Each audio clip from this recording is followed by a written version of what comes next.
Hi friends, it's your boy Cranberry Enthusiast. Welcome back to this fantastical, amazing series that you've all been sitting on the edge of your seats just waiting for the next episode, or maybe not, but yeah, this series in which we are going through the entire book of Daniel, and you are hearing all of my interesting thoughts as we go through, and we are hopefully learning, hopefully I'm learning. You probably already know everything though, because look at you go. But anyway, without further ado, or don't, let us get started right away, because that's the way we do things around here. I guess, I don't know.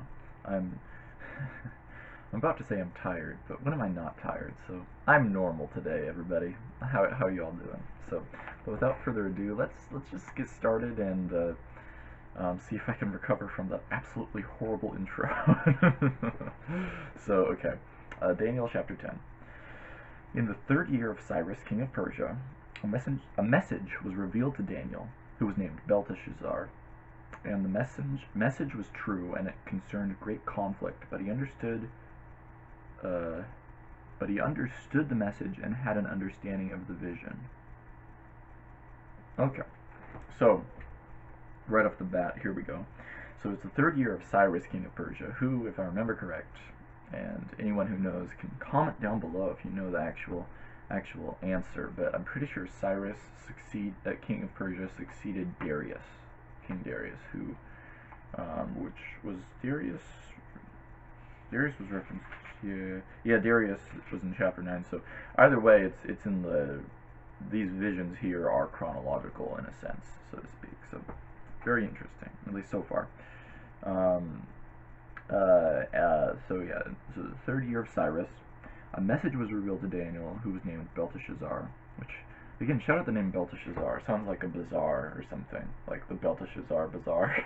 The Daniel Bazaar. Belteshazzar Bazaar, for heaven's sake.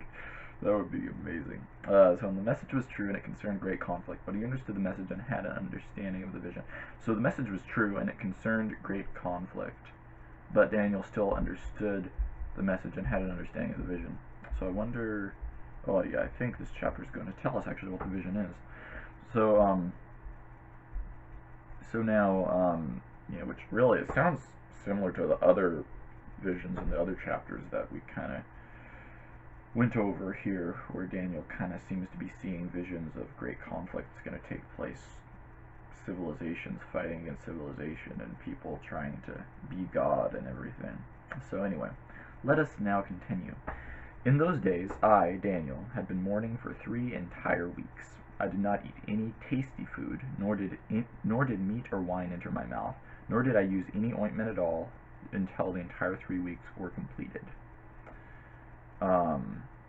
So Daniel is mourning here, and I wonder, is he mourning?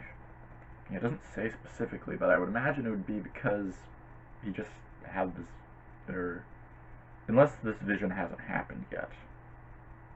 Maybe the first sentence there is to just say that Daniel's going to have the vision, but either way, I think Daniel is his mourning is probably related, similar into the previous chapter, even though there's a bit of a time difference here, if I'm understanding this correctly. Daniel is very much mourning for the plight of Israel, and maybe even the plight of the world too, with human corruption and all the horrible things that happen. And so, yeah.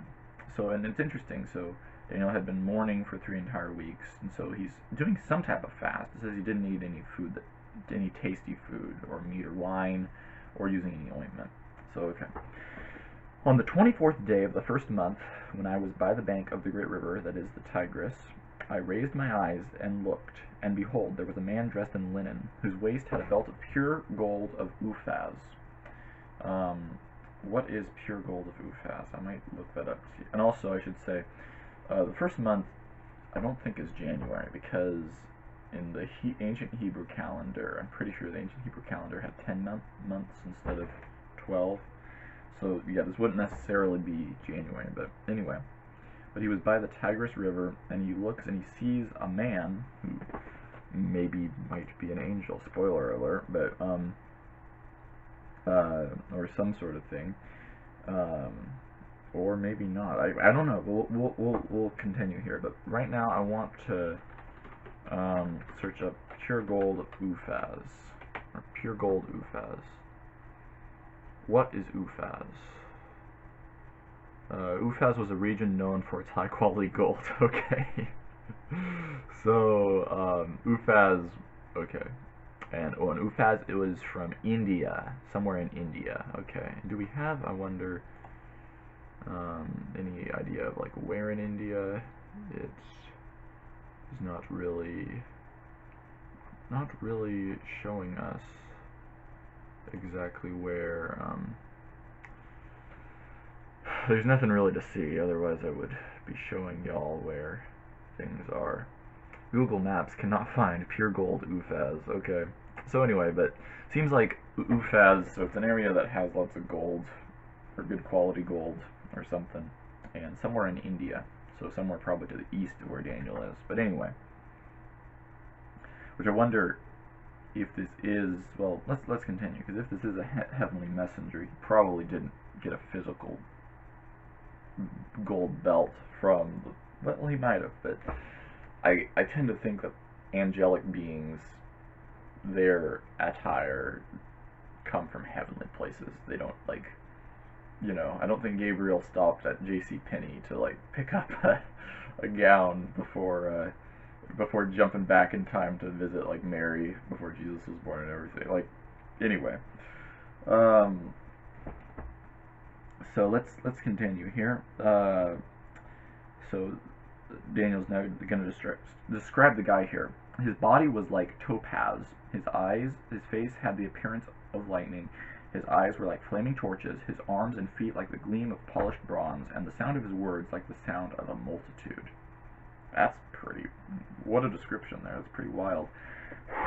And what is topaz again? Topaz meaning. Okay. Oh, it's like a jewel. Type of jewel thing. And there are, apparently is in different colors. So okay, so very interesting. So this guy, his body also was like topaz. So his body's like a jewel. His face had the appearance of lightning. His eyes were like flaming torches. This is actually reminiscent a little bit of the way Jesus is described at the beginning of the book of Revelation, with fire in his eyes and I wonder. Well, gee, I don't really. Well, let's continue. I don't really think this is Jesus appearing to Daniel here, but it could be. So let's continue and find out. So his eyes. And the sound of his voice like the sound of a multitude. That actually sounds kind of creepy. It reminds me of like analog horror type things where it's one person speaking, but it sounds like a bunch of people speaking. But then again, maybe not. It could sound cool too, depending on how the multitude sounds like, or what the multitude sounds like, rather. Now I, Daniel, alone saw the vision, while the men who were with me did not see the vision. Nevertheless, a great fear fell on them, and they ran away to hide themselves. Oh, wow. So Daniel's not alone here, which, given that he's probably a high official with King Cyrus as well, Daniel seems to be a high official, regardless of who's king. So I'm gonna, and he's with other people, probably his attendants, maybe not. But this really is like reminiscent, makes me think of when Jesus appeared to Saul, who would become Apostle Paul, which you can read about in the book of Acts 3 different times. Because yeah, so the men, they did not see the vision, but the great fear fell on them, and they ran away to hide themselves. So very, very interesting. Daniel continues, so I was left alone and saw this great vision, yet no strength was left in me, for my complexion turned to a deadly pallor, and I retained no strength. Shout out, and I mean, to be fair, most people probably would have fainted, so it's like props to Daniel for like being able to stick through and experience all these visions without completely losing his mind. But shout out to how it's almost just become a meme at this point where a vision happens to Daniel and he's just like terrified, which is completely understandable, naturally. I would be too. I'd probably be way worse and way funnier than the way Daniel responds. But it's just kind of funny that it's like a continuing trope here in the latter half of the book of Daniel. That Daniel is just loses all his strength and is just absolutely fearful. But completely understandable. But hopefully there's some good news here for Daniel here. But yeah, my complexion turned to a deadly pallor, and I retained no strength. But I heard the sound of his words, and as soon as I heard the sound of his words, I fell into a deep sleep on my face, with my face to the ground. Very interesting. So, I take it this actually probably is not like fainting. It's like falling into a deep sleep or like a trance, basically. Let's continue here. Then behold, a hand touched me and shook me on my hands and knees. That's interesting imagery. Which, I mean, I guess it would be if you're shaken on your hands and oh, Daniel's on his hands and knees. Okay, there we go. I was like, someone's shaking someone's hand and shaking their knee. Okay, I'm completely okay. So it shook Daniel, maybe on his shoulder, while Daniel's on his hands and knees. I think that's, if I'm understanding that right. Anyway. And he said to me, Daniel, you who are treasured, understand the words that I am about to tell you, and stand at your place, for I have now been sent to you. And when he had spoken this word to me, I stood up trembling. So, man, can you imagine like an angel, this crazy, wild being who, you know, fire in his eyes, his arms and feet like polished bronze. When he speaks, it sounds like there's a whole crowd speaking. And like telling you, you who are treasured, which, harkening back to like the previous thing, I'm wondering like when this messenger who's been sent, like is Daniel like one of the few treasured ones, quote unquote, or is this like what? Like kind of the way that God would talk to anybody, so to speak,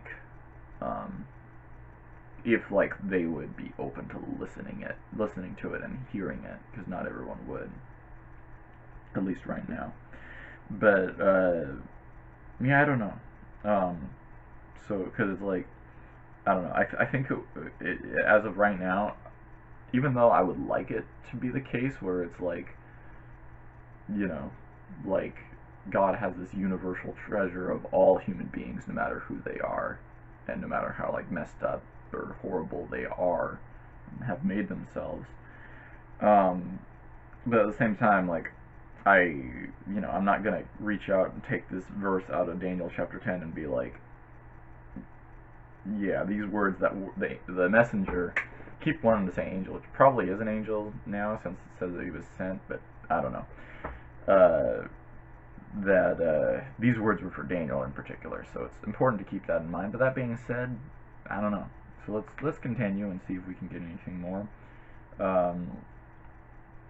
Oh, and also real quick, you'll notice that Daniel, so he stood up trembling, and naturally he's still kind of terrified, especially when you're aware of things that are coming up the pipe, and you're high up in government and you're seeing all these cataclysmic events. Anyway, then he said to me, do not be afraid, Daniel, for from the first day that you set your heart on understanding this and on humbling yourself before your God, your words were heard, and I have come in response to your words.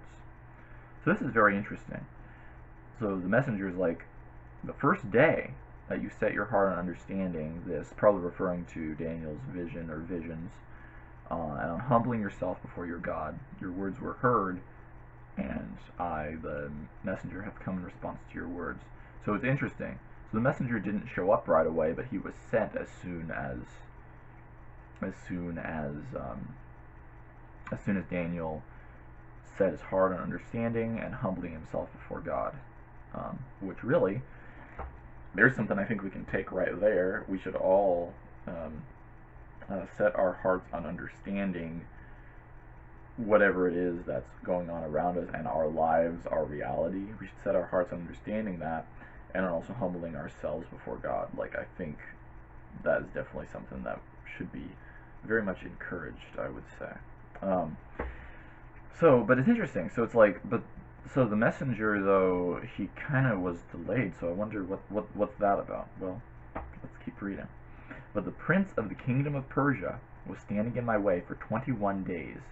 Then behold, Michael, one of the chief princes, came to help me, for I had been left there with the kings of Persia. Whoa. I don't know if you yourself feel the implications of that statement there, but it literally blows my mind. So it's like Daniel is praying for, he set his heart on understanding, and he's humbling himself before God, and he's searching for the answer, or like to better, like to understand, you know, his visions and what is going to be going on. And God responds right away by sending this messenger. But there are other forces at play. The prince of the kingdom of Persia, probably referring to a evil spiritual power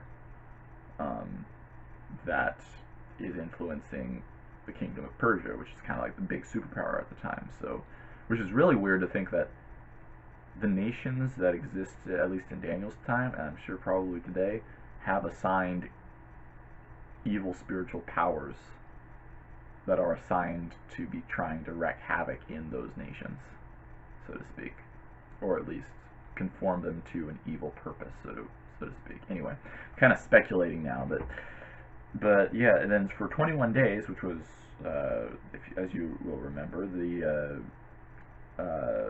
Daniel was mourning for 3 entire weeks, so he was mourning the entire time, and that was the time that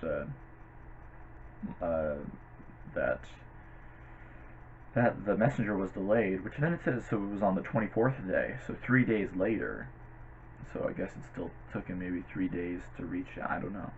It's interesting here. But then it references Michael, who is kind of referred to as typically in various parts in the Bible, and I would say a lot in like extra biblical sources and things too. Michael's typically referred to as the archangel, or like the head, the captain of the guard, basically, so to speak, or like the Lord's top angel general or whatever. And yeah, it says here he's one of the chief princes, and so he came to help this messenger, for the messenger had been left there with the kings of Persia. Wonder when it says kings of Persia if it means like the literal kings or like the spiritual powers here, which prince of the kingdom of Persia seems to represent. Let's continue. Now I've come to explain to you what will happen to your people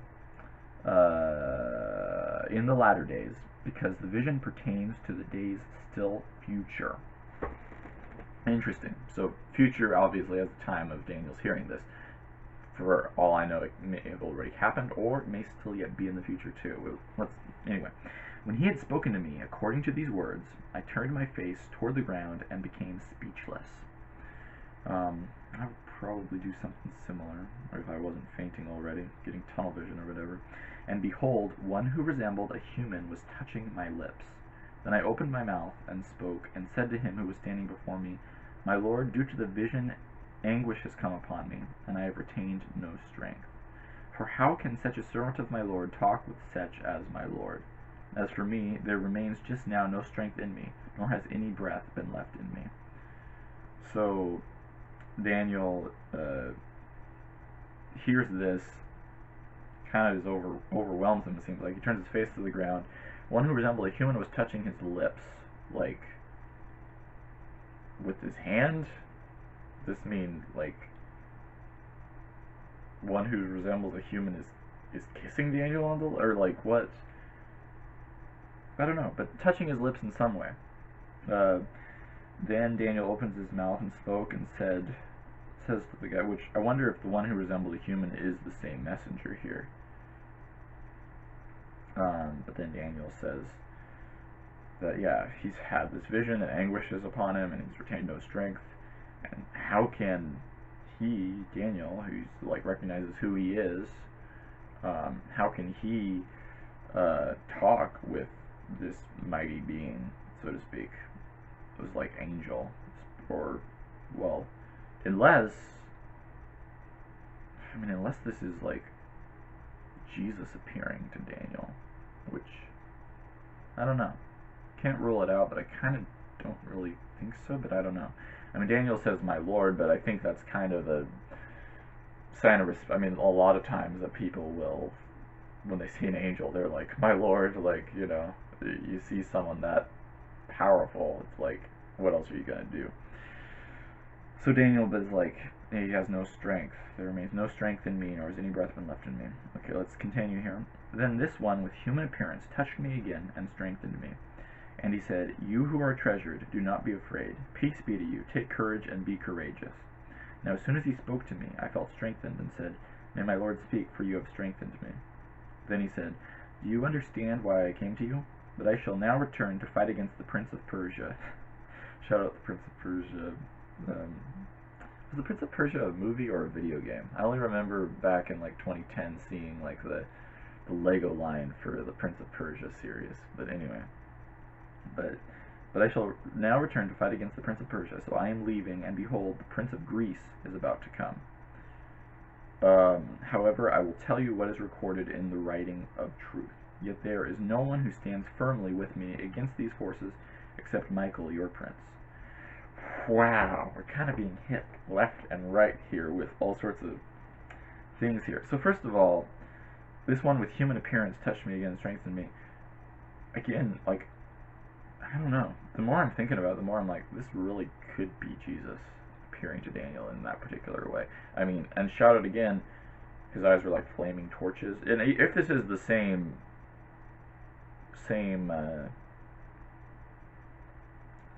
being, so to speak, because it almost seems like, because the being appears and then speaks, and then Daniel is like overwhelmed, and then it says one who resembled a human, and so if the one who resembled a human is the same being as before, then maybe, but I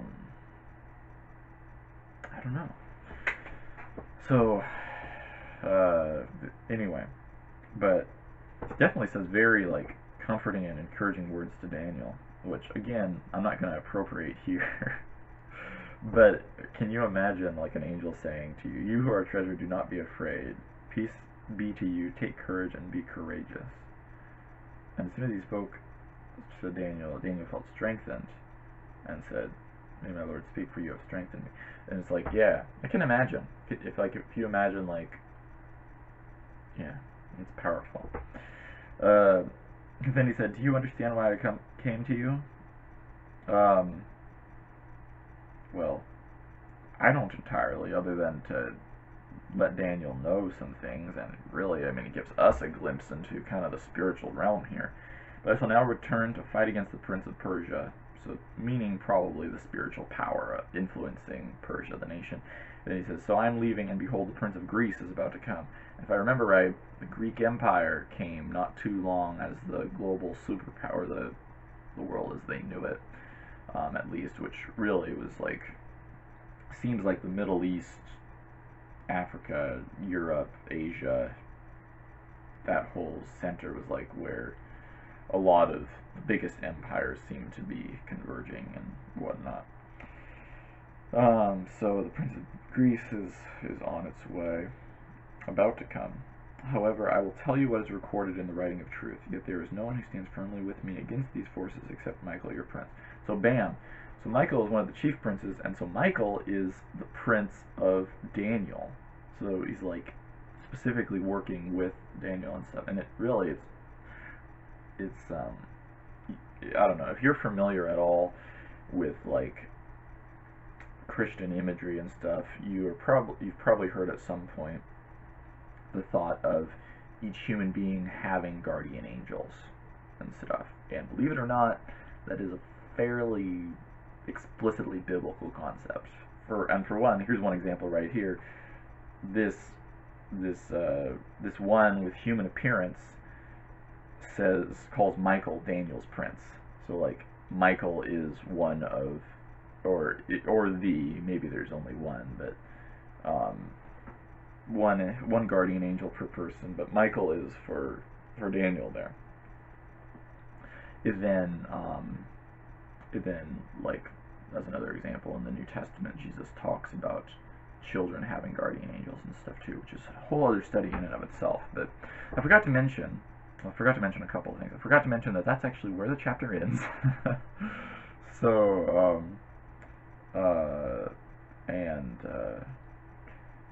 oh, okay. So I'm just looking at chapter 11.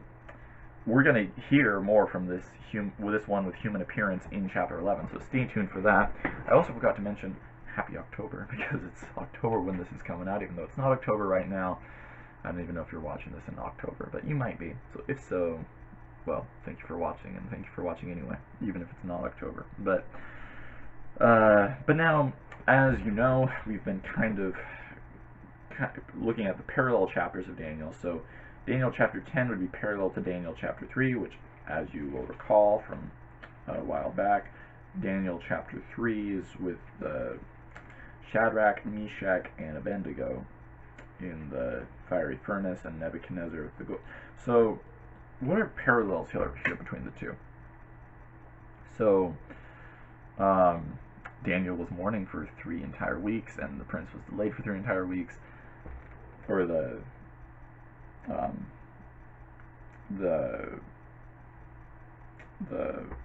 heavenly messenger, so to speak. I don't know if he would be called a prince or not, but anyway. And there's 3, like Shadrach, Meshach, and Abednego. I'm pretty sure though that that's probably not a real like connection. I don't know. So there definitely is like a time of great tumultuousness, and and this is actually probably one of the biggest parallels I'm seeing here. It's very tumultuous so in chapter 10, Daniel is very much overwhelmed with all these visions and stuff he's been seeing world events and seeing chaos and destruction and stuff. Then a heavenly messenger, or messengers if there are 2 of them here, depending on how I'm supposed to understand this.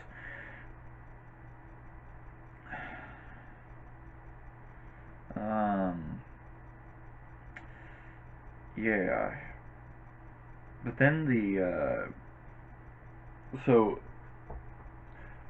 the point is, Daniel gets like encouraged really and finds strength in the midst of all the tumultuousness that's going on, and you probably see where I'm going with this. Whereas like Shadrach, Meshach, and Abednego, smaller scale, but their circumstances, their whole world basically was telling them to worship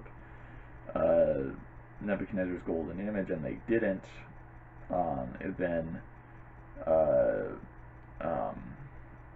And then they were thrown into the fiery furnace. But it's like, so in the midst of all that, they still, I mean, they obviously survived, and it was like someone appeared to them, which may well have been Jesus himself. Again, maybe Jesus himself is appearing here in chapter 10.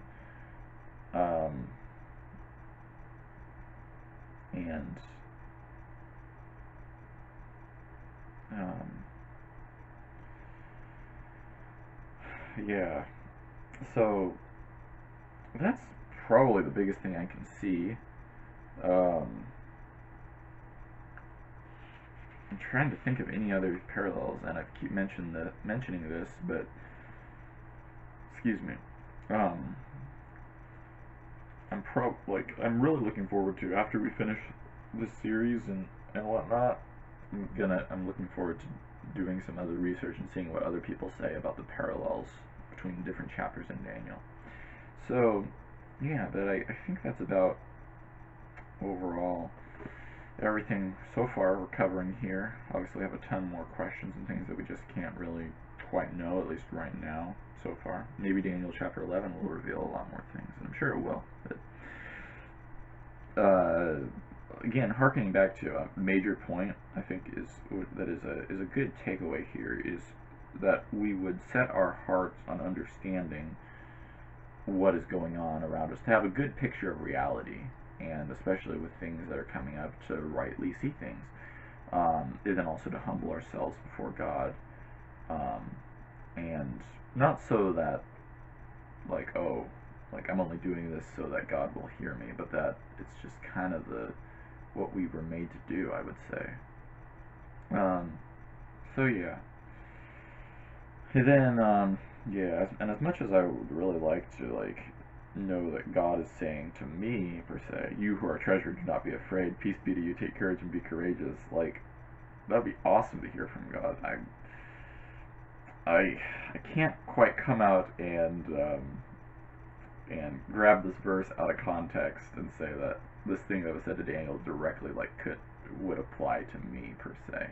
Even though, I mean, God shows no favoritism, but this may be referred to like, I don't know, very specific people, say like Daniel, who is like used by God and has all these visions and stuff. So yeah, which it's interesting that that verse isn't like typically taken out of context the way a lot of other verses are taken out of context. Which, but nice thing is, regardless of whether or not the words are meant specifically for you or not, you can learn from them, and you can see that literally. So this one who has with human appearance is looking and talking to Daniel, and despite all the craziness that's going on and horrible evil things and the chaos of the world and everything, he tells Daniel that he's treasured. Don't be afraid, have peace, take courage, and be courageous. And so it's like there's still hope. There's a heavenly hope in the midst of all of that. And it's very interesting. So I think that's about where we will leave it for now. Tune in again next month for the next chapter. Chapter 11, in which we will go through Daniel chapter 11. We will hear what this one with human appearance will say, and we will try to see if we can learn some more things and just see any parallels too between chapter 11 and chapter 2, since that's next up. And yeah, we're getting rather close to finishing Daniel, and well, by the time you're watching this, it's very close to the end of 2023, or it already is. Just got a couple months left, or more than 2 months if you're watching this the day it comes out, probably. But all that to say, thank you so much for watching, and see you all very, very soon.